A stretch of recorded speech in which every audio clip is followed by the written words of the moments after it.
இந்த பையன் மூன்லைட்டோட வீட்டுக்கு வந்தபோது அவனுடைய ஒய்ஃப் வீட்ல இல்ல. இதை பார்த்துட்டு அவன் ரொம்பவே ஷாக்கா வீடு ஃபுல்லா தேடி பார்க்கறான். பட் அங்கேயும் அவன் ஒய்ஃப் கிடைக்கவே இல்ல. தென் அவன் அவனுடைய பெட்ரூம்க்கு போய் பார்க்கும்போது அவனுடைய ஒய்ஃபோட திங்ஸ் எதுவுமே இல்ல, எல்லாமே காலியா இருக்கு. அது மட்டும் இல்ல, இவனுடைய ஃபேமிலி போட்டோ எல்லாமே சுக்குநூறா நொறுங்கி கிடக்குது. இதை பார்த்த உடனே அவன் ரொம்பவே ஷாக் ஆயிட்டான். அப்பதான் அவன் பழைய ஞாபகங்கள் எல்லாமே நினைவுக்கு வருது. அவன் தான் ஒய்ஃபோட இருந்த நாட்களை இமேஜின் பண்ணி பார்க்கறான். அவன் ஒய்ஃப் ரொம்பவே நல்லவங்க. அவங்க இவன் மேலையும் அவனுடைய குழந்தை மேலையும் ரொம்பவே பாசம் காட்டியிருக்காங்க. பட் இவன் அதை கொஞ்சம் கூட புரிஞ்சுக்கவே இல்ல. அவனுடைய ஒய்ஃபை ஒரு வேலைக்காரி மாதிரி தான் நடத்திட்டு இருக்கான். தென் அந்த குட்டி பையன் கூட அந்த பொண்ணோட ஃபீலிங்ஸை புரிஞ்சுக்காம ஏதோ மூணாவது மனுஷங்க கிட்ட பேசுற மாதிரி ஹர்ட் பண்ணிடுறான். பட் இப்படிலாம் அவங்க பண்ணிருந்தாலும் அது எல்லாத்தையுமே தாங்கிக்கிட்டு அந்த பொண்ணு இவங்களுக்காக எல்லாமே பண்ணிருக்காங்க.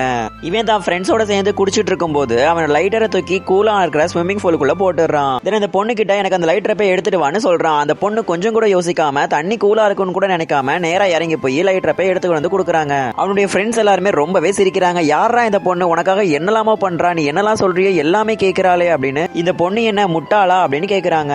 பட் எல்லாத்தையுமே அந்த பொண்ணு அவனுக்காக தான் பண்ணிருக்கா. 6 வருஷத்துக்கு அப்புறமா அவங்களுடைய எக்ஸ் வைஃப் வந்ததுக்கு அப்புறமா இந்த பொண்ணு கிச்சன்ல சமைச்சிட்டு இருக்காங்க. பட் அந்த எக்ஸ் வைஃப் வந்து தேவையில்லாம அவங்களே சூப்பை எடுத்து அவங்க காலையே ஊத்திக்கிறாங்க.